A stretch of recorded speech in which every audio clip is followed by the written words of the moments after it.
we interrupt your regularly scheduled programming to bring you a special presentation of Two Nerds, a podcast. Your home for everything movies, music, video games, and everything in between.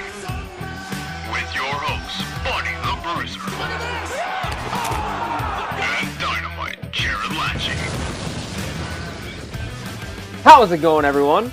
We are Two Nerds, and this is a podcast. I am Bunny the Bruiser. Ladies and gentlemen, I'm Dynamite Jared. Yes, he is, also known in some circles as the Candyman. What do you got today, young squire? The same candy that I had last week, which is one Starburst, one Laffy Taffy, one Jolly Rancher. Are they the same flavors as last week? I don't remember what I had last week as far as flavor.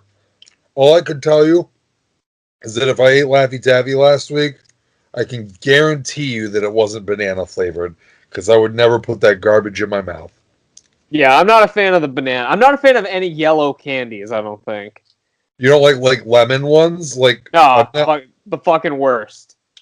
I'm not crazy about them, but I like them. I can eat them as opposed to fucking banana flavored, like artificial banana flavors is, whew, it's rough.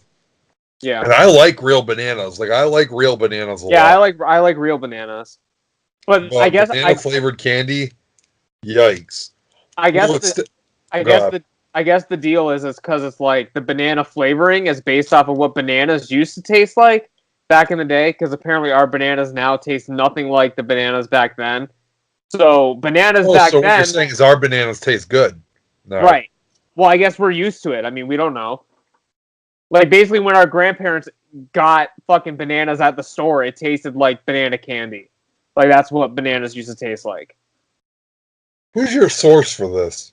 It's a well-known thing. I'm sure No Star Reviews can confirm this down in the comments.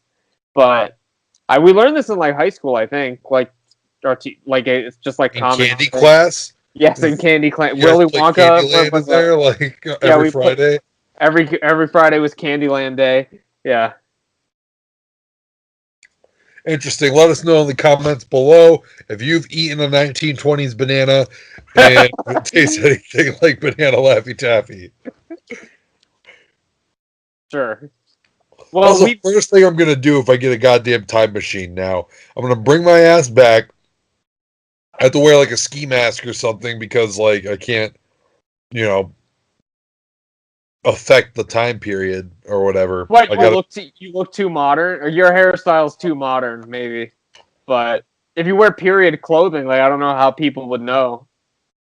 Whatever it is, I can't interfere with the time. So right.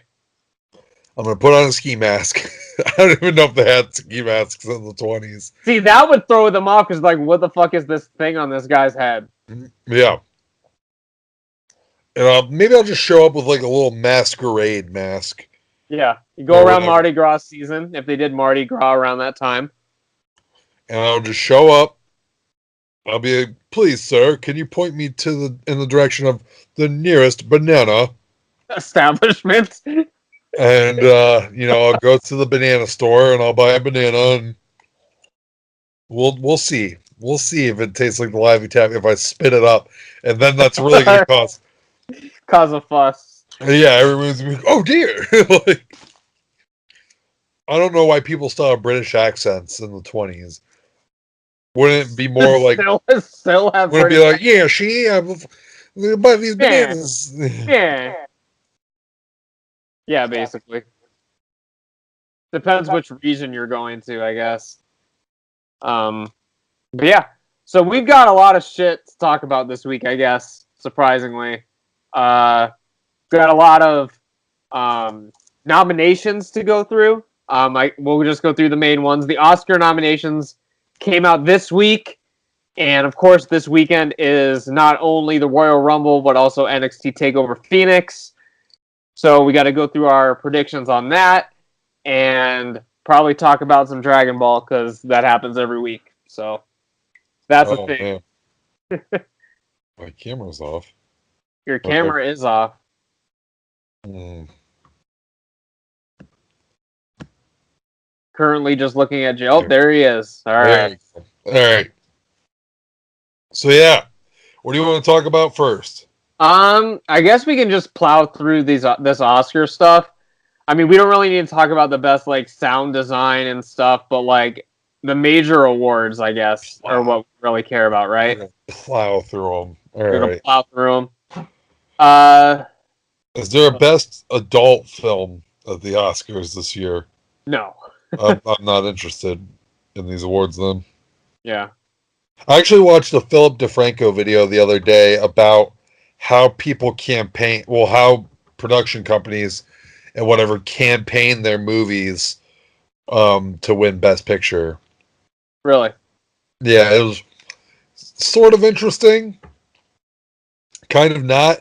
Kind of like went into like the voting process and kind of how like Best Picture usually ends up like, well, not usually ends up being, but it seems like the way they vote on things, Best Picture is, people say, is like the least disliked movie of the Academy, as opposed to the one that everyone liked. Like the most, It's the one that was like, that everyone just didn't dislike. right. I see. I can understand that, I guess. So I guess let's start. We'll work our way up to Best Picture. So we'll start with Best Animated Feature, which we've got Incredibles 2, Isle of Dogs, some Japanese film I've never heard of, Ralph Breaks the Internet, and Spider-Man Into the Spider-Verse. Spider-Man is running away with this one, my friend. I don't think it's even close. That's the only one I saw, so that's the only one that I can fairly judge. But I think wasn't Isle of Dogs like supposed to be really fucking good? It's supposed to be really good, but I think it kind of went like under the radar. Like it was only out for a couple weeks in like March. And I mean it's Wes Anderson, but like I don't think it got like the amount of praise that his films usually get. But I heard it was good. I mean all of his films get good reviews, but You think it was better than what is that new one that's not animated? What is it, A Dog's Way Home or whatever?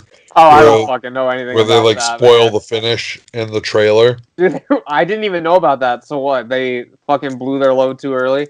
It's so, I mean, it's about this kid and his dog or whatever, and his dog like fucking like breaks like it like chases like something down the street and gets lost, right? Right. And so the movie is basically fucking Homeward Bound, but for like this one dog. So this dog does all this incredible shit on his way back home. I think it's her on her way back home. Like saves this dude from like a fucking like avalanche. I think he got buried in or whatever, and like just does all this crazy shit. It's kind of like the Forrest Gump of dogs. Like does all kinds of incredible shit, and then. But it's all about the journey back home, right? So, I mean, listen, I already knew the dog was probably going to make it back home at the end of the movie, but like right there in the trailer, there's like a bark, right? Because like half of the trailer is the dog doing crazy shit, the other half is like the guy like, I'll never give up. I'm gonna find my dog. You know what I mean? Blah blah. Like I need her back home, and so at the end of the like near the end of the trailer before it flashes the title or whatever, it's got. You hear a bark, and the main dude, turns around and says, "It can't be." And then it's like A Dog's Way Home, or whatever. You just fucking blew the finish right there in the fucking trailer. Unless that's like a Dick tease part in the movie where he hears a bark. It can't be, and it's just like some shitty bulldog or something, like kind of walking down the road barking at shit. They fake you out right at the beginning. Well, it's called A Dog's Way Home, and it's not called The Dog Makes It Home. So, we don't know. So, there could also be another swerve that he turns around. It can't be. And then, it is the dog, right? And it's crossing the road. Bam! Hit by a bus. Right there in front of him. It's certainly possible. But I don't know for the Why am I laughing? That is awful. And if I saw that in theaters, I would be in fucking tears, sobbing. Nothing gets me worse, and I'm being 100% serious. This may come off in a joking manner. Nothing gets me worse than a fucking animal dying in a movie. Holy shit. Fucks me up every fucking time. Even in horror movies. You know, when they go off and kill the dog. Yeah. I'm always just like, come on, man, not the fucking dog, dude. Never want to see him kill the dog. I hope, regardless of what happens in this movie, that ending that you proposed happens, where the dog's crossing the street, and then someone just has to do like a fan edit where like it cuts away, and you just hear like the bus start skidding. So either way, this has to happen. So we'll leave that edit up to you, buddy. Sure. Interesting. So Into the Spider-Verse is my pick for best animated. Even though I haven't seen it, I trust what the reviews are saying. So I guess it depends on how well it campaigns. Yeah. So I have to go with Into the Spider-Verse. It's the only one that I fucking saw, and it was incredible. So I mean, like, yeah, there you go. Yeah. Well, okay, so the next big one on here is best cinematography, and I have not seen any of these movies. Let's hear them. So, The Favorite, Never Look Away, Roma, A Star Is Born, and Cold War. Which I have not seen any of these. So, we're going to have to default to A Star Is Born, right? Because that was the biggest deal. It's the only one I've even heard of, honestly. Well, Roma is, it's a foreign language film, but it was done by the same guy who did Children of Men and Gravity and all this stuff. So he wins a lot of fucking Oscars. So I'm going with Roma, I guess, even though I haven't seen these. All right, A Star Is Born versus Roma. Interesting to me that Bohemian Rhapsody is nominated for Best Picture, but not Best Cinematography. Was the cinematography good? I mean, I don't know how it holds up compared to like these other films, but in particular, the cinematography at the final, the climactic Live Aid performance, that was phenomenal. They did a lot of cool shots there, as you would imagine. Right. Yeah. So best adapted screenplay, we've got some of the same that we see in Best Picture. We've got A Star Is Born, The Ballad of Buster Scruggs, which was the new Coen Brothers movie that went to Netflix. Black Klansman, If Beale Street Could Talk, which was the follow-up to Moonlight, the same director. And then Can You Ever Forgive Me, which I have not... Oh, that's the one with Melissa McCarthy. Was Moonlight a debut? Was that like a debut for that director? It might have been. I'm not sure. I can check. I was wondering. It's saw, interesting that you brought up that it was a follow-up. Well, it's like his next film right after it. Yeah. So, but you did just watch Moonlight. I saw that on your Letterboxd. What did you think of it? I thought it was phenomenal. It was really fucking good. I think this was his first feature. From everything else, it looks like TV shows and shorts. Okay. So, I think these were his first two features. So, yeah. But Moonlight was really That's a strong feature film debut right there. Yeah, strong start. So, I don't know. I haven't seen If Beale Street Can Talk. It got a very limited release. So, I don't know. I can't really say. I haven't seen any of these films. You saw Black Klansman. Yeah. And what are we doing? Best adapted screenplay? Yeah, so like the best script to screen. Well, I haven't read the script of any of these damn things either. Well, I don't know. Yeah. I guess I got to go with Black Klansman. It's the only one that I saw, so it's the only one that I can fairly judge. But I mean, hey, it was really good. Yeah, there you go. So kind of going along with best adapted screenplay, we're now talking about best original screenplay. Oh, so I guess adapted means it was something else, and then they adapted it. Okay, Best- yeah. So best- because Black Klansman was a novel. Yeah. So best original screenplay, it was like written specifically to be this movie. So we've got The Favorite, which is another Best Picture. First Reformed, which is that Ethan Hawke movie about like Jesus, I think. And then Awesome. Green Book, which is about race relations and stuff. It's about That's up for Best Picture as well, right? yeah. Then we have Roma again, the Alfonso Cuarón movie, and then we have Vice, the one about Dick Cheney, which is the only one out of those that I have seen. But yeah, I I have no clue with this one because I haven't seen the other four. But I don't know. Do you have any thoughts? I'm gonna go with Green Book.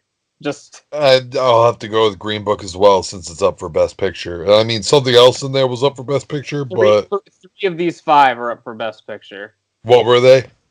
The Favorite, Green Book, and Roma. Which one's about the Victorian lesbians? That's The Favorite. Yeah, Miria saw that in theaters. She was not impressed. Not impressed. Okay. Shit, like, because I remember in the Philip DeFranco video, they kept showing clips. She's like, "Oh, that's the movie that me and Maisie saw." And I was like, "Oh, well, it's up for Best Picture." And she was she's like, "Why?" she said, eh. So Yeah, yeah. I see. So, Best Supporting Actor. We've got Mahershala Ali. I don't know if that's how you actually say his name, from Green Book, also from Moonlight. Adam Driver for Black Klansman, obviously, also from Star Wars. Sam fucking Elliott, the GOAT from A Star Is Born. Richard E. Grant, who I don't really know who he is, and Sam Rockwell, who played George Bush in Vice. All right. I'm assuming you're going for Sam Elliott on this one. He's not winning, but that's who I would go. He's a veteran of the business. This is his first ever Oscar. You know who Sam Elliott is, right? Okay, so you've seen The Big Lebowski. Actually, I haven't. You would know this guy if you saw the cowboy from The Big Lebowski, the fucking white mustache. Cool, buddy. I haven't seen The Big Lebowski. But you haven't even seen the meme? I might have seen a goddamn meme. I don't know. Are you about to send it to me? I'm about to just show you a picture of this guy, and you're telling me well, you've never seen this fucking guy. Is Sam Elliott your pick? No, because there's no way he's gonna win. This fucking guy. Where's my camera? Right there. I haven't seen that. Jesus Christ. I actually think I do. I have seen that actor in other things though. I recognize the actor. Let me He's known for like westerns. Like he's been in like a shit ton of westerns in like the 80s and 90s. He was in Unforgiven. He played like what's his name? Like Wyatt Earp's brother or something. He definitely looks familiar to me. Let's see. He looks a lot like an actor I had in Unlucky, so I don't confuse him with him. But they look the exact same. Buddy, I don't remember anything about Unlucky, so that's. It's one of the least memorable movies I've ever seen in my life. Good. Let's see here. He was in Hulk in 2003, Ang Lee's Hulk, and he was in Ghost Rider in 2007, both of which I've seen, unfortunately. And so I've definitely laid eyes on this man before. Let's see here. Gonna take a look at some of his filmography here. He's in Frogs, which I've definitely seen. From the 70s? Yeah. I didn't notice. I've seen Frogs, but I didn't recognize him in it. He had to be young in that, so. Yeah. Who are you picking for this award? I'll just go with him. Whatever, fuck it. He's not gonna win, but I'll Think with My Heart. Well, He's been acting since the 60s as his first nomination, so whatever. It'll probably go to Sam Rockwell for George Bush, but I don't know. why was he fucking brilliant in that? He just portrayed him as an idiot, and it was funny. I mean, I don't know. Whatever. I don't care about the Oscars. You're not supposed to give away the illusion on the podcast, dipshit. I'm gonna go with who else was there on there? You said someone for Black Klansman, which is the only one I've seen. Adam Driver. I'm gonna tell you right now that Kylo Ren. Oh yeah, he was in that. See, that's why I don't want to say him, because it wasn't that memorable. It took me a second to even remember that he was, even though he's one of the main dudes. Right. He is like the supporting actor, yeah. He's like the guy that stands in for the main character when he actually meets with the Klansmen. Because you can't just send a black guy up to them, you know what I mean? So he goes up and, he's got all these lines about, oh yeah, I hate them, N-words and the Jews and all that stuff, you know what I mean? And I think they accuse him of being a Jew at one point or something, and it's he's good, but I'm just gonna have to throw a dart at the board here on anything, and I'll say your guy from Vice. Okay, cool. Yeah. So, Best Supporting Actress, we've got Amy Adams from Vice, Marina Del Taviro. Who did she play? Fucking Dick Cheney's wife. Dick Cheney's wife, right. Regina King from A Beale Street Could Talk, Emma Stone from The Favorite, and Rachel Weisz from so two actresses from The Favorite. Regina King, the girl from Roma, and Amy Adams.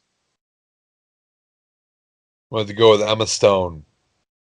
I'm gonna go with, I don't know if it's a dark horse pick because Roma's nominated for fucking anything, but I'm gonna go with the girl from Roma because she wasn't even an actress. She was a kindergarten teacher, and this was her first role. So she's up for an Oscar already. And she got her first Oscar nomination already. So I'll just go with that, I guess. Your boy is pissed about that. He's been acting since the 60s. All of a sudden, this fucking kindergarten teacher comes up. Right. Poor Sam Elliott. Yeah. What's going to happen when he loses and then your pick here wins? I don't know. I think he's happy just to get nominated. I think his quote was, "It's about fucking time." Like, as a joke, but like, yeah. All right. Next category. Best Actor. We got your boy Christian Bale in Vice. Woo! We got your other boy. Already. All of these guys are your boys, except for the last one, because I don't know who he is. Second guy? These top four are your boys. All right. We got Christian Bale. We've got Willem Dafoe. Oh, legend. From At Eternity's Gate. We've got your boy Rami Malek, who was Freddie Mercury. And he already won the Golden Globe for this, right? Right. Your boy Bradley Cooper from A Star Is Born. And then this other guy, Viggo Mortensen, who was in Green Book. The main guy from Green Book. What movie was Christian Bale in this year? Vice? He was Dick Cheney! Doesn't even look like him, though. Like, he fucking gained, like, so much weight for it.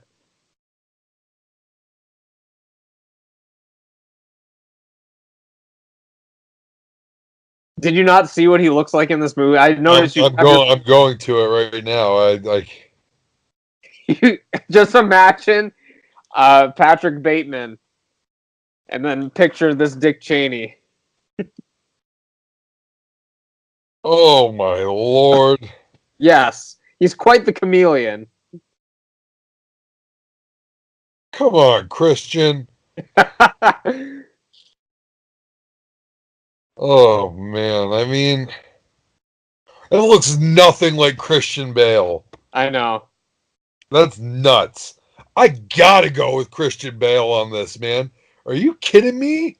I can't even tell it's Christian Bale. And I mean, that's a lot to do with like the makeup and everything they're doing here, but Right. damn, absolute fucking legend. Christian Bale gets my pick. Here's my problem with all of this. All of these, I believe, maybe Bradley Cooper's the exception, but all of these others are based off of actual people. So at what point is it acting and at what point is it doing an impression, do you think? Is not doing an impression acting? Well, I understand, but it's not like you're creating your own original character. But I think all of these were based off of someone. Because even A Star is Born is a remake. But I don't know if the characters are remade. But it's not like there's any original characters here. Like, it's all like, oh, I'm doing Christian Bale, I'm doing Freddie Mercury, you know what I mean? Willem Dafoe's playing Vincent Van Gogh. Like, all of these are like actual humans, you know? Well, I mean, Van Gogh, would nobody really No one really knows what he was nobody actually really like. remembers chatting with that guy and kicking it with him, so there's you know There's what I some mean? character work there, yeah. He couldn't refer to the tape.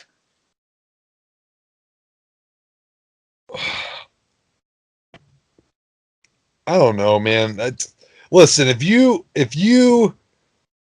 do a portrayal of someone in a movie and it's just like, wow, you know what I mean? Like I couldn't even tell that was you. You know what I mean? That you became that person. Yeah. I think that you're still good on the whole on best actor thing. Like, okay, how about Ice Cube's son as Ice Cube in fucking Straight Outta Compton? Jeez, I legitimately thought he was fucking Ice Cube. I legitimately thought he was Ice Cube for that whole movie. He looks more like Ice Cube than Ice Cube does. Yeah, he looks so much like him. And there were even scenes where I thought they swapped him out. Like, as he was getting older in the movie. Yeah. And I was like, okay, so he's getting older now. And then I'd see him. I'm like, God damn. Like, did they swap him out now? You know, he was a little bit closer to his normal age. Is that the real Ice Cube? There are legitimately scenes in that movie that I was like in a theater. Like, kind of squinting my eyes trying to get a good look at him. So, I'm going Christian Bale though because that's my dog right there. No offense to my actual dog who's sleeping next to me right now. I will also go with Christian Bale on this.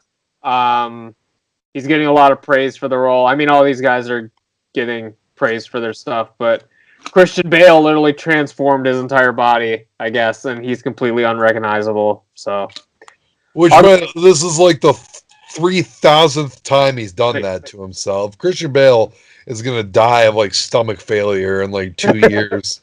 Yeah. Jesus Christ, boy.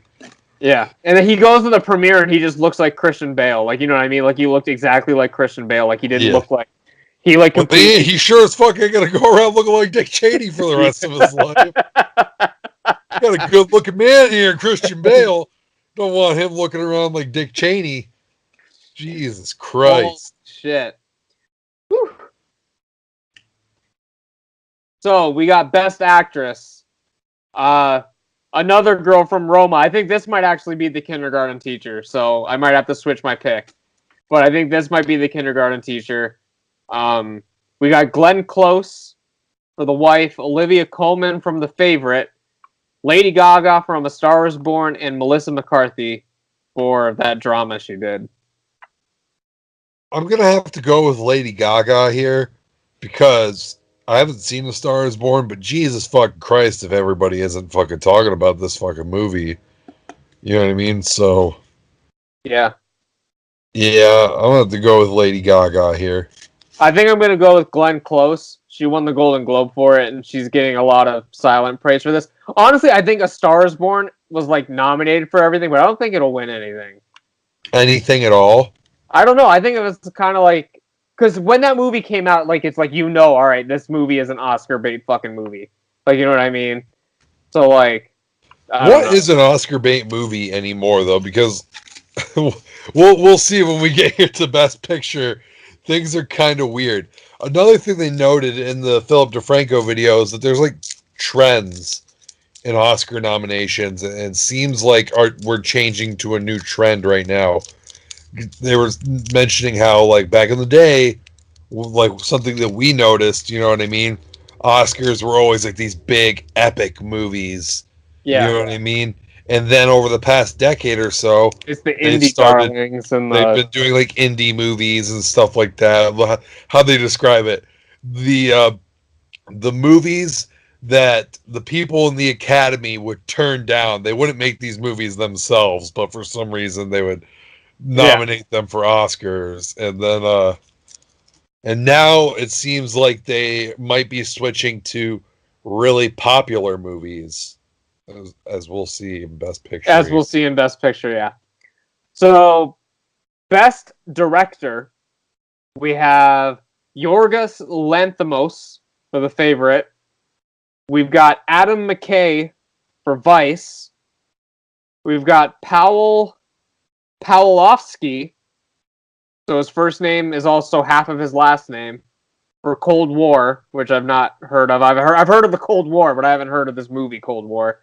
Alfonso Cuarón. Like boring as fuck, honestly. Yeah. A movie about a war where nothing fucking happens the whole time. Yeah. We've got Alfonso Cuarón for Roma again, and we've got your boy Spike Lee. Spike Lee, baby. Give it to my boy. I know he doesn't stand a chance here, but god damn it, give my man some love. I'll go with my heart as well, and I'll say Spike Lee, even though it's unlikely. But there's no fucking way. All right. Come on, man. They're going to have Spike Lee show up in a fucking Knicks jersey to accept his Oscar? He probably won't even be there. He'll probably be courtside at Madison Square Garden. He'll have to do like a video acceptance speech, like sent in. Yeah. Like, sorry, y'all, I'm courtside right now, chilling with Patrick Ewing. I'm gonna fucking really happy though. Black Klansman ruled. See y'all in the playoffs. The Knicks ain't going nowhere. All right, so we got the big one. The Best Picture, quote unquote best, or the least disliked, as you have claimed, the least disliked. So we've got A Star Is Born. We've got Green Book. We've got Vice. We've got Roma, The Favorite, and then the three that probably shouldn't be in there: Bohemian Rhapsody, Black Klansman, and Black Panther.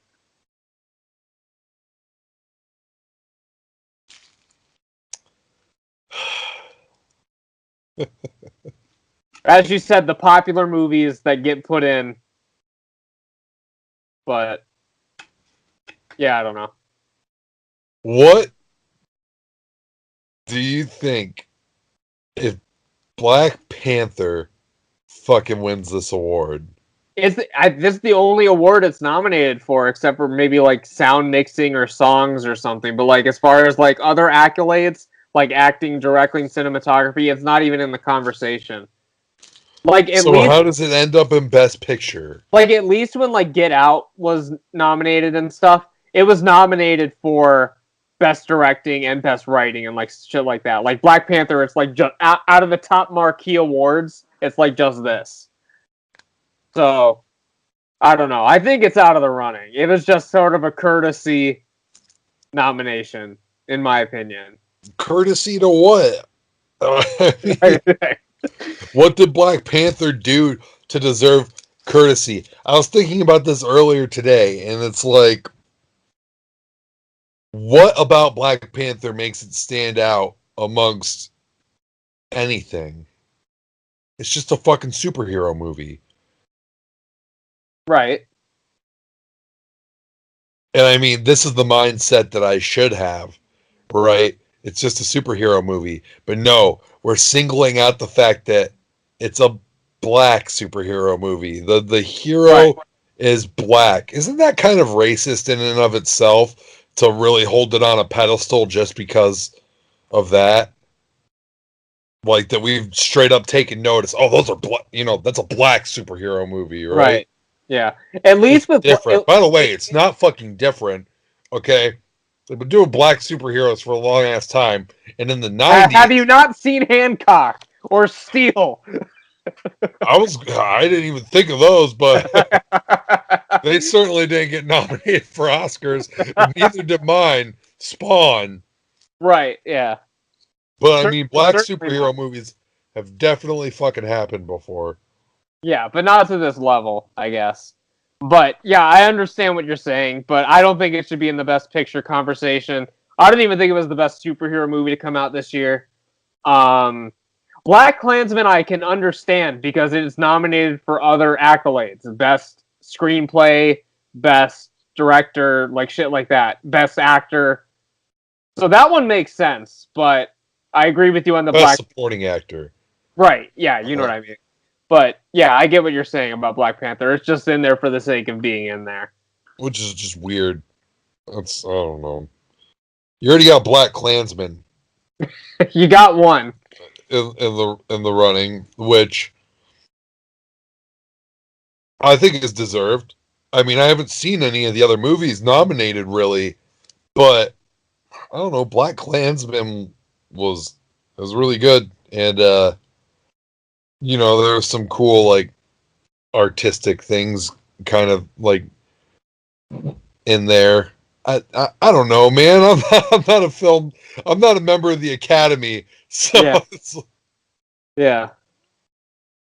Yeah. So Bohemian Rhapsody, do you think has any business? It was being more in there? sophisticated than most of the other movies I've seen this year. Right. How about that? Black Klansman was probably one of the more sophisticated movies that I saw in theaters last year. Right. There you go. So what do you think about Bohemian Rhapsody being in the conversation? Is that just a courtesy thing, or because of its popularity? Like, you know Courtesy to who? So is this like a nod to the gay community now? Was there controversy? There was just pay your respect. Controversy with Bohemian Rhapsody that it wasn't fucking gay enough. Just respect for Queen, I guess. I don't know. Respect for Queen. Like, okay, so I saw an argument, right? So I guess there's controversy. Oh, Bohemian Rhapsody wasn't gay enough. Okay. So then somebody came in and said, well, it's not about that. It's not about Freddie Mercury and all that shit. It's about Queen, right? Right. Yeah. Listen here, buddy. Did you watch the fucking movie? Because everybody else in this movie was a supporting actor. They weren't shit. They were just little fucking side puppet characters. They were kind of around. Nobody in that movie had any big moments except for Freddie Mercury. Right. That movie was about Freddie Mercury. So, I mean, as much as God, I can't even remember anyone else in Queen's name right now. Right. Yeah. I usually know the guitar player's name, actually, like on a normal basis. Brian May. There we go.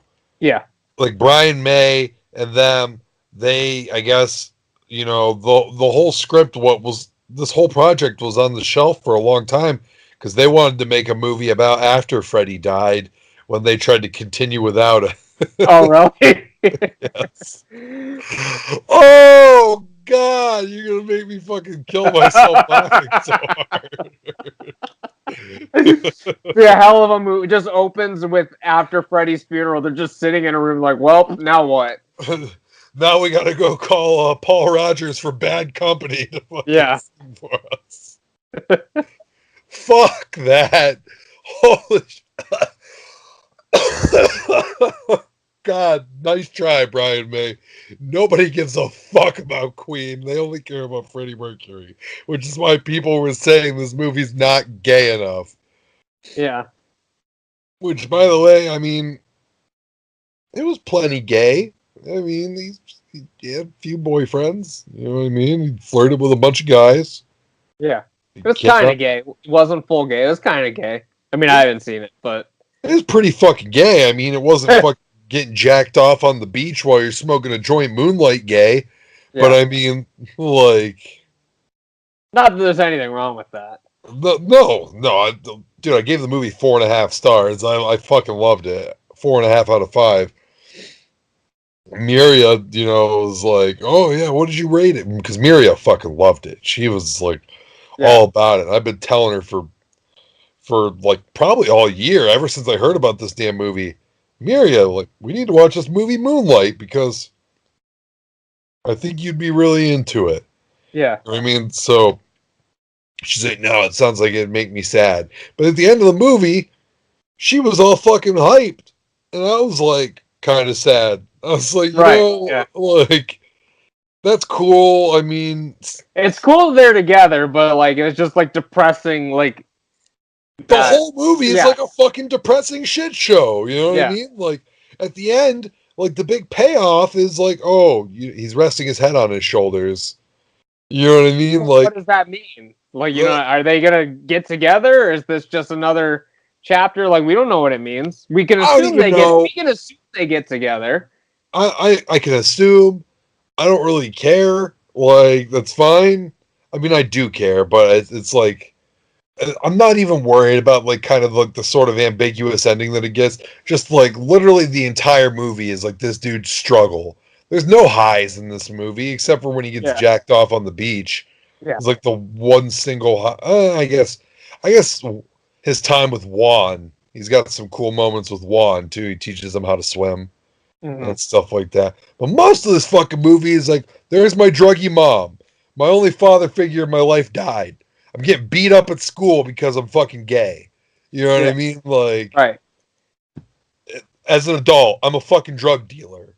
You know what I mean? I went to fucking juvie because I smacked a fucking chair over the back of my bully's head. And then continued to beat the shit out of him with it while he was down. And now I look like 50 Cent. Yeah. when I got out of jail. Yeah. That was a really jarring change of physique. Well, from even his the teenage years to his adult years. Even fucking when he goes to the restaurant and like Kevin sees him, or he's like, "Whoa, man! Like I didn't even recognize you." Yeah, he was like, "Oh, don't look like you've been missing any meals." So I don't know how we got on the Moonlight, but because of Queen being gay or not. So maybe Queen's in there for the gay audience, or maybe like you said, respect to Queen. If anything, dude, I think that they could make a better Queen biopic than they did. Now, I like fucking Bohemian Rhapsody. It was good. Like I said, I noticed the cinematography in certain parts is really good. Rami Malek did a great job portraying Freddie Mercury. All that stuff was cool. But as I said on this podcast, as I said when we talked about it getting nominated for all this shit, it's got a lot of problems. Right. Yeah. Definitely pacing issues that was just so noticeable as I was watching it. It's just like they could have done a better job, and I don't want to be saying that about an Oscar nominee. Right. So I don't think it should be in the Best Picture conversation. I don't think it should be even the conversation at all. And I said that last week, but I'll say it again. Yeah. So out of these, I'll repeat them again quickly. We got Black Panther, BlacKkKlansman, Bohemian Rhapsody, The Favorite, Green Book, Roma, A Star Is Born, and Vice. Which one are you putting all your chips on? I'm going to go with the Green Book, since it's about the racial relations. So we're knocking out BlacKkKlansman because I feel like Green Book's probably more sophisticated and subtle in its approach than BlacKkKlansman. I was also going to go with Green Book on this one because it kind of even like out of all of these, it was the one that was kind of like the least promoted. Kind of like the dark horse pick out of the Best Pictures, which a lot of times that tends to be right because people didn't think it was going to be Moonlight. They thought it was going to be fucking La La Land, and then last year was The Shape of Water, and a lot of people thought it was going to be one of the other movies. But fuck La La Land. Yeah, the movie was trash. I didn't mind it, but I fucking hate musicals. Like, I didn't mind it. But I thought he. No, go ahead. No, I thought like even like out of most musicals I've seen, it wasn't even the best musical that I've seen. I saw it in theaters, not even knowing it was a musical, so I was instantly disappointed that it was a musical. And then, I will say that opening scene in La La Land was fucking great. Like, the cinematography in that scene was incredible, but the rest of it I could do without. And then that trippy scene where they, like, go up into the stars is okay. But the rest of it's crap. I watched it. I liked it. I think Miria sort of enjoyed it too. I think we both just kind of came out thinking like, I wish that wasn't a musical Yeah. because I would have enjoyed it more. But regardless, come on, man. Up against Moonlight, that fucking head and shoulders better than La La Land. Yeah, Not even obviously. close to me. Yeah. And a lot of people thought that was, like, people were like, oh, they just picked Moonlight because it's about the blacks or whatever. Like, a lot of people were, like, pissed about it. And I was like, About that's... blacks. And I was like, no, that movie's Vince fucking... McMahon. That movie's great. Yeah, it's a really good movie. And then Shape of Water last year. I didn't even know that one. That's nuts. That movie's fucking great, too. I need to see it, and it's not on Amazon Prime Video. That's how I lucked out on Moonlight. How I finally watched it is on my Prime Video. So Yeah. I was able to watch. I'm sure Shape of Water will get there someday. It's really fucking good. I might just have to buy the Blu-ray. I really want to see it. So here's the thing. Horror Oscars. Okay. Got Silence of the Lambs. These are Best Picture. Right. Silence of the Lambs. They said horror sci-fi. They said only 3 have ever won. This made me want to kill myself. Silence of the Lambs. Lord of the Rings. I can't even remember which fucking one. Return of the King, probably. Yeah. And then The Shape of Water. Okay. I wouldn't call it... It definitely has some horror elements. It's certainly by no means a horror. But, I mean, the thing looks like fucking Creature from the Black Lagoon. Like, there's some horror stuff in it. But, by and large... There's a creature. There's a creature. It's a fantasy romance with a creature. Okay. And then... Lord of the Rings... That's not fantasy. Horror or sci-fi. This is a fantasy adventure. Yes, that is There's correct. nothing horror about it. That's correct. How the fuck did this get lopped in with horror and sci-fi? They just assume anything that isn't a drama is horror sci-fi. That isn't a hard-hitting drama. I guess Terminator 2 is sci-fi, but if it got a fucking Best Picture nomination, would it be a horror movie all of a sudden? I guess. I mean, again, Terminator 1 kind of is a horror movie. Terminator 1 is a horror movie. I would say horror action. Second one is more sci-fi action with a little horror thrown in. But the first one is a horror film. So we agree here that the only movie that's ever won Best Picture at the Oscars that actually even sort of resembles a horror movie is Silence of the Lambs. Are we sure Exorcist didn't win? This is going off my Philip DeFranco video that I just saw. Oh, okay. That out of those 3, Silence of the Lamb is a horror film, and the only one that can be categorized out of those as a horror film. But a lot of people like to categorize that as a thriller because it won all those awards. So, well, here's my thing. I think it's a thriller, honestly, and I'm not even saying that because of the awards. That's the impression that I got watching the movie the first time and walking away from it.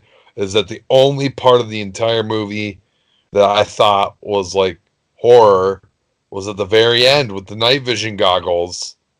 Yeah. That was like the only thing. Other than that, there's a scene where fucking Hannibal like eats a guy or whatever, and like the dude, like there's a corpse hanging or whatever. I don't even fucking know. Like, I mean, it's a close call, I guess. Just because it's gory doesn't mean it's horror, though. You know what I mean? Like, yeah, you're still just like a psychopath eating people. I don't know. I mean, like, is Godfather horror because they have a severed fucking horse head in the bed? No. I mean, no one would even consider that. No. Just crime drama. Okay, well, I guess that's it for our Oscar discussion. Let us know your picks down in the comments. I think we still have a couple weeks until the Oscars, maybe a couple months even. So we'll see if maybe we even see a couple of these movies and can weigh in on it a little bit later on. But before we move out of we could be done with Oscars, but before we move out of like movie talk, I want to propose an idea that we could try on the podcast of maybe each week, right? We pick a movie. It doesn't have to be a modern movie. It could be an old movie. It could be a brand new movie. It could be a fucking moderately new movie or a supremely old movie. Any movie. Any movie. It's all on the table. All on the table. We pick one, and we both watch it, and we discuss it as a part of our show every week. And if that's not spicy enough for you, we could even leave it up to the viewer, the listener. No star reviews. We could give them like 4 choices, or give the Twitterverse like a poll of like 3 or 4 choices of these movies. Which one do you guys want us to watch and discuss? And we could maybe add that to the show. I don't know why we're discussing this on the air, but no star reviews. If you're interested in us doing something like that, let us know in your comment below. Yeah. We can try it. Maybe on a weekly basis might be a little tough because I know I mean things happen. We might not get the chance to watch a movie every week, but certainly it's something that can be happening more often. I agree. That can be a thing. We can start with this Roma movie that's nominated for everything because that was a Netflix original. So that one's easily accessible. Whoa, you start off rough. You start off with a foreign language Oscar bait movie, yes. God, how long is it? That's what I want to fucking know. I don't know. Let me look this. It was just an idea. Spelled like Roma tomato. Like Roma, yes. Roma. Roma. All right, turn my fucking Wi-Fi. Let's see how long it is. Oh, it's only 2:15. Oh, only 2:15. For an Oscar movie, though? Roma. But it's in Spanish. I mean, I don't really care about any of that. Let's see here. Set in 1970 and 1971. Semi-autobiographical take on Cuarón's upbringing in Mexico City and follows the life of a live-in housekeeper to middle-class family. This sounds thrilling. Awful. Sounds terrible. But if you want to see us or listen to us talk about Roma, let us know in the comments below or on Twitter at TwoNerds316, and we'll come up with a few options and we'll put it on our Twitter and we'll see what people say. Yeah. So you'll look forward to that. Maybe we could pick a few Oscar nominees there and kind of put them in and see which one they choose, like leaving off like Klansman and Black Panther and Vice. Well, I have not seen Black Klansman and you haven't seen Black Panther, so maybe at some point we could catch up and then because I remember everything that happened in Black Panther, but like you know what? We should have fucking done this last week where we watched Black Klansman and Black Panther each, and they came on here to celebrate Martin Luther King Jr. Day coming up in a couple days of last week. Already happened. But, you know, when our last podcast went up, it was a couple days away. We celebrated the civil rights movement by watching some of the fine African-American films of today. Right. But we had a lot of Broly discussion to talk about, so we had a lot on our plate. You know what's crazy? Actually, I think I actually watched fucking Moonlight on as fucking Martin Luther King Jr. Day, like, because it was fucking like midnight. Like, it was definitely after midnight when I finished it, and I watched it on Sunday. Yeah, at least started it somewhere around 11 o'clock on Sunday. Yeah. So you were watching it on MLK Day, so at some point. I knew it. Yeah. Cool. Well, we're almost at the hour mark, and we got some wrestling to talk about. So let's just get right to it. We got our NXT card, Matt Riddle versus Cassius Ohno. It's our first match on the card here. I'm going with Riddle, obviously. Is this even a match? I know, by the way, I know that this is a match on the card, but is this even a match?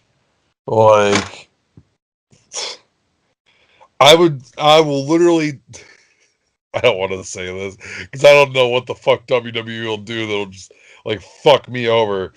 I'll say this in total, with the fact being known that I will not do this if Cassius Ohno happens to win.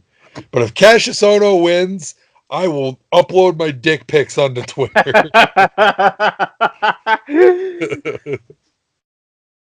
Damn. Well, I think it's safe to say that won't be happening. But if it genitalia for our Twitter audience, this weekend. Well, that's going on your personal Twitter. I mean, you're not gonna send me the pictures to upload to our shared Twitter. Well, I have access to that account anyways.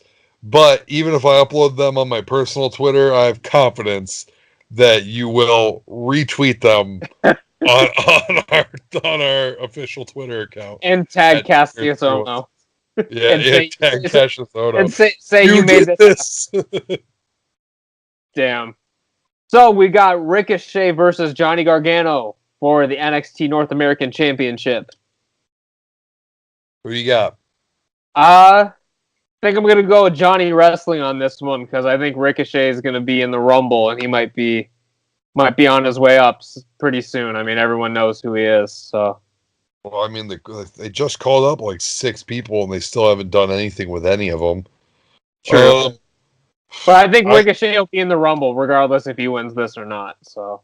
Okay, well, I'm also going with Johnny Gargano because they're doing this crazy angle with him and Ciampa right now, where they might reform, they might not. Who knows what they're doing? But it's going to be even more interesting when they both have title belts. So I'm going with Johnny Wrestling on this one. Cool. So we're both in agreement for these first two. So we got Undisputed Era versus the War Raiders for the title. Undisputed Era, I guess. I mean, just keep it going. So I'm going War Raiders on this. All right. By the way, yeah, I'm picking my nose. That's fine. I mean, you do it all the time. It's just I'm used to it. The viewers can't even see it. So, I mean, thanks for announcing it to them. But so we got. I will say this, okay? Since we are in direct competition right now, I hope you're keeping track of all of our predictions here, because the winner of all the predictions will not have to upload their dick pics on Twitter. So that's not to say that the loser will have to. That's not saying, but the winner won't. The guarantee that the winner will not have to. Right. And I will say this: if either one of us picks Cassius Ohno, and Cassius Ohno happens to win, that's worth like triple points right there, dude. Yeah. But neither of us are picking Cassius Ohno, so yeah. So that's for No Star Reviews. No Star Reviews. Cassius Ohno is worth triple points, so if you predict Cassius Ohno and he wins, that's triple points, brother. Yeah. What was your punishment for losing Survivor Series or whatever? We never even did the punishment. I can't remember what it was. Did we have an official punishment announced? We had a punishment announced, and I can't remember what it was, nor did we do it, and we forgot. Didn't I have to like watch something terrible or something? Maybe. I don't know. I can't. I'm sure you'll go back in the archives and find out how to fuck me on this one. We'll have to do some sleuthing. So we got Shayna Baszler versus Bianca Belair. I'm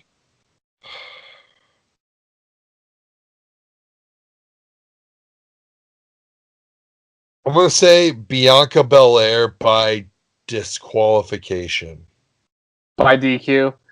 I don't really know. It's tough. Baszler keeps the title. Bianca Belair stays undefeated. It's an interesting take on it. I'll just say Bianca Belair straight up, and then maybe Shayna will be coming up. We'll see.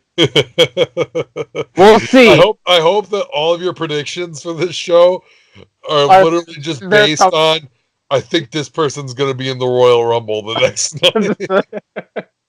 Everyone that loses at TakeOver is going to be in the Rumble the next night. It's true, because... By the way, Adam Cole and Velveteen Dream are not on this card. Do you think they're possible surprise entrances in the Royal Rumble? Well, Adam Cole was in it last year, so I would assume he's in it this year again. Velveteen Dream is actually getting rumors that he's facing Cena at Mania. I don't know where that's coming from, but that's a rumor that's going around. Him and Lars Sullivan are the rumors for Cena for some reason. But yeah, I mean, Sullivan's having panic attacks at home right now. Yeah, so he's like, shit. They might be needing a quick replacement for this Cena program. I think Velveteen Dream is a much better option than Sullivan. Yeah, well, like 1,000. Like that match is going to be like 1,000 times better. That match just seems intriguing to me from a storyline perspective, and from a possible in-ring quality standpoint. Like everything about it seems intriguing to me, as opposed to Lars Sullivan versus Cena, where nothing about it seems intriguing to me. The storyline is dick. It's like, oh, another giant guy comes in and beats the fuck out of John Cena. Wow, never seen that shit before. Yeah. And also, like, the match quality is just not going to be good. I mean, like, obviously, yeah. Maybe Cena can pull something out of it, but I mean, he's part-time right now, and I don't really expect him to carry a match with Lars Sullivan at this stage in his career. Yeah. Maybe he proved me wrong. I don't know, but I also don't think it's going to happen anymore, because I don't think it should happen at this point. Like, if Lars Sullivan's not ready for that big stage, and he's kind of fucking you over, honestly. Like, I'd be pissed if I were Vince McMahon right now. I don't want to take his mental health issues lightly, but when you're investing big time money into someone, like, I think you would kind of like want to know, like, what's going on. You know what I mean? So yeah, I understand. Yeah. So I also think Aleister Black's going to be in the Rumble. So Ciampa's retaining, but he'd be retaining anyway. So yeah, Ciampa's winning, no matter what. Is that the whole card? That's the whole card, unless they throw out a couple surprises. But that's 5 matches. I mean, that's pretty normal for NXT. But so, all right. Moving on to the Royal Rumble. Yep. So we'll start with some of the matches that are for the pre-show. This isn't on the Wikipedia page, but I think they announced half a point. Yeah, but I think they announced it as like Samoa Joe versus Jeff Hardy on the pre-show, I think, but that's not on this page, so I don't give a fuck. Yeah, Samoa Joe, I guess. I mean, I don't care. Yeah, Joe. Yeah. We have Rusev, who's the United States champion, versus Shinsuke Nakamura. Well, again, will I upload my penis if Shinsuke Nakamura wins? Perhaps. Perhaps. I'd say that Rusev is just like, no way in fucking hell he's losing to Nakamura here. Yeah, I will agree. And our last, probably pre-show match is a fatal 4-way for the Cruiserweight Championship with Akira Tozawa, Buddy Murphy, Hideo Itami, and Kalisto. My heart wants to say Hideo Itami, so I'll just go with that. Because Daniel Bryan. Your heart. Have you been watching 205 Live? No, but Daniel Bryan just put him over in a promo, so. Well, yeah, I mean, everyone should be putting him over because he's a fucking Japanese legend. But I mean, see, I'm pissed that you went Itami on that, because I was gonna go with Itami as like my dark horse pick to be like, you know what, he is a Japanese fucking legend. I think it's about time they threw a strap on this guy. You know what I mean? Like, show him some goddamn respect that he's due. For once. You know, But since you went with a Tommy, I will go with the safer choice, which I think is Buddy Murphy retaining. Right. Because as far as I know, he's been doing a hell of a job with the strap. I guess keep it going. So, we got We're the both bar. going to be pissed when Akira Tozawa fucking pins everyone. Yeah. When Akira Tozawa fucking spikes. Who was the fourth guy? Kalisto. Kalisto. Oh, dear God. Yeah. When Kalisto fucking splashes everybody on the outside of the ring and stacks them up and pins them all. Yeah. So, I noticed there's no Raw Tag Team Champs on this card. Who are the Raw Champs right now? I can't even think. Roode and Gable still. Oh, okay. Well, they're not getting a title match this time. Well, they're just probably they're both in the Rumble. Yeah. So we got The Bar versus The Miz and Shane. And from what I didn't watch SmackDown, but from what I read, The Bar pretty much beat the piss out of them.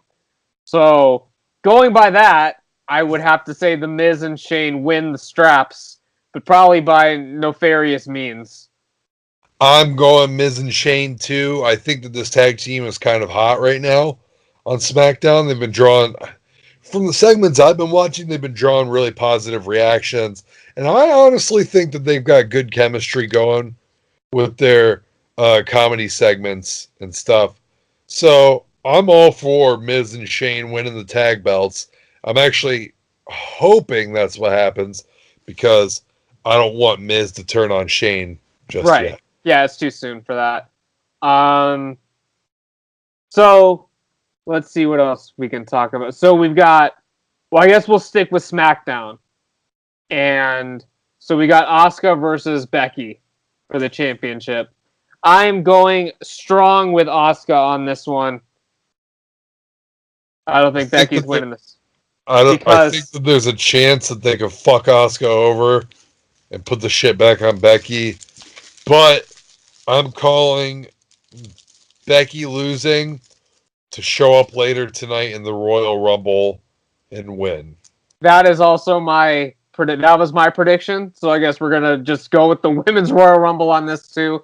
I also think Becky is going to lose the title match. She's gonna enter the Rumble probably later on, like 30 or like towards the end. She's gonna win. And she's going to challenge Ronda Rousey. She's not going to go for Asuka again. So here's the thing. This is a good scenario. I like this scenario more. But there's also a very strong possibility that Becky wins her match and Charlotte wins the Rumble. That also is a possibility. So either one could happen. I'm just hoping to God the WWE just kind of notices, like, hey, kind of just put this belt on Asuka, so we should probably let her defend it successfully at least once. Right. So, there you go. Asuka, and then Becky with the Rumble win.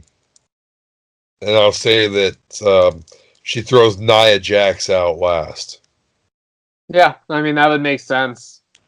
They're the final two, and then maybe she goes to, like, try to punch her again, and then we don't know what's going to happen, and then Nia obviously gets out.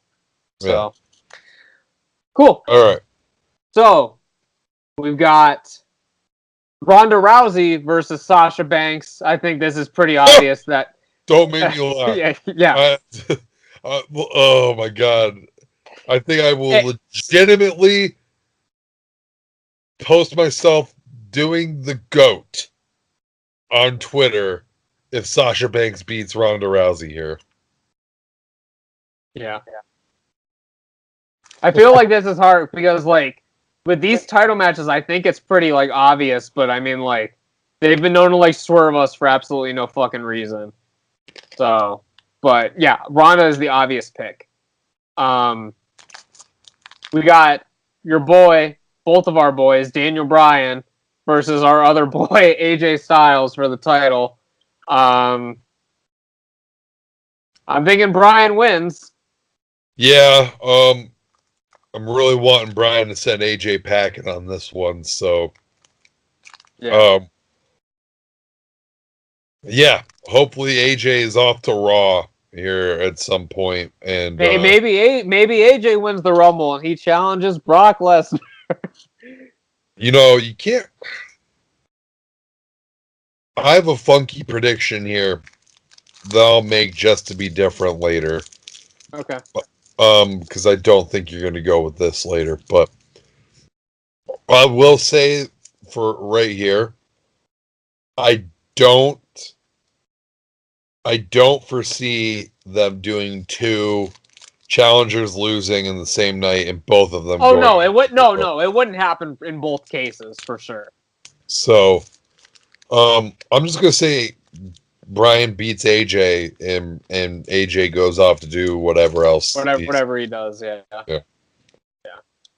So we've got our last title match of the evening: Brock Lesnar versus Finn Balor. And I've been going first on all of these, so I'll let you go first on this one. All right, so I'll introduce a very interesting scenario that I think would create an incredible moment. So you're going to stop me right there. And when I say create an incredible moment, you're going to say, Jared, WWE doesn't do that anymore. And you're absolutely right.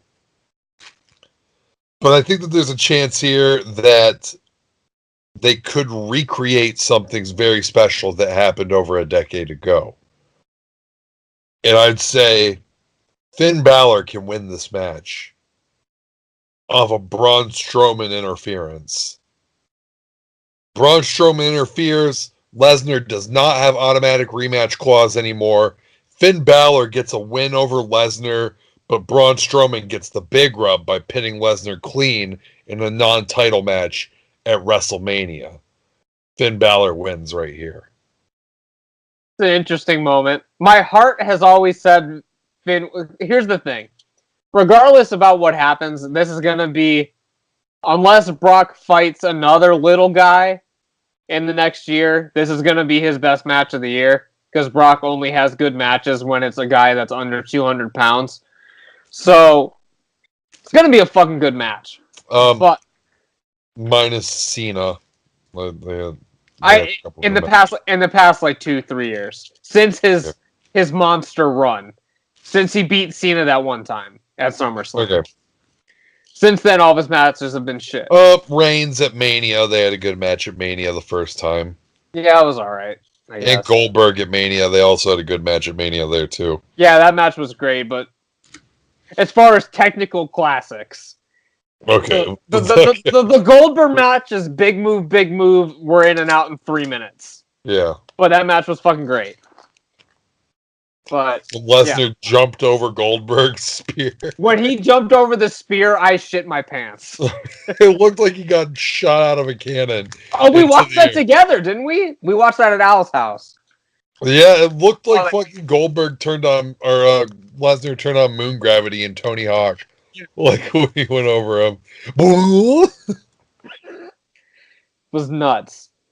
But yeah, my heart says Finn. It probably won't happen, and it's stupid to bet against Lesnar. So I have to go with my brain on this one and go with Lesnar. But I would love to see Finn win. I want to see Finn win, but I don't think it's going to happen. I want to see Finn win as well. And so I'm picking Finn with my fucking freak unlikely scenario. Because I can see Braun interfering in the match, but I don't know if that'll be enough. Let's hope that it is, buddy. I'm going with Finn, because that's also going to affect my Royal Rumble pick. Okay. Well, Royal Rumble. What are we thinking here? I've heard many rumblings about the Rumble. So we've already predicted our women's Rumble. Correct. For the male Rumble, if I've got Finn Balor going over in the championship match, then I got Drew McIntyre winning the men's Royal Rumble to pick Finn Balor as his opponent at WrestleMania, and you go back to their feud that they were having prior to this.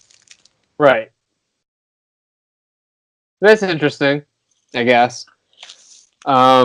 That's called long-term booking, buddy. I know the WWE doesn't seem to know much about that, Correct. but I'm creating a bunch of scenarios that are exciting and they also make sense. Yeah.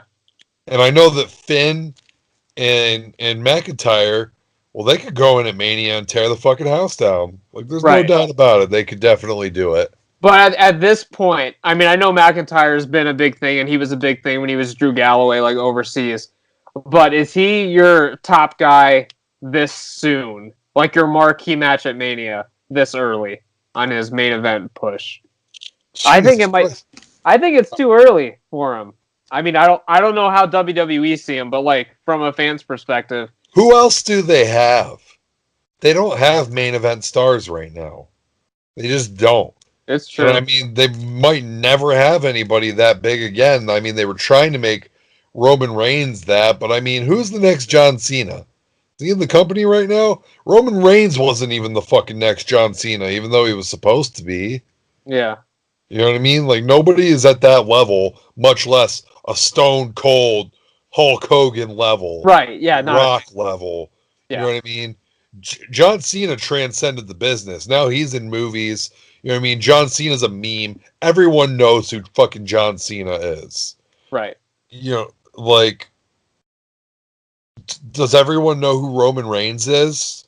More people than I thought did. Surprisingly, Not as What? many people know about Roman Reigns not as as about many. John Cena. not as many for sure, but like I've heard people say the name Roman Reigns who are not wrestling fans. Like they're aware of his existence, but yeah, it's not anywhere near the level of the other guys that you had And mentioned. that's assuming that Roman Reigns is back, which he's not. Right? Right. He's not around right now. So who's your next top guy? Seth Rollins? Listen, man, I got love for Seth. I really do.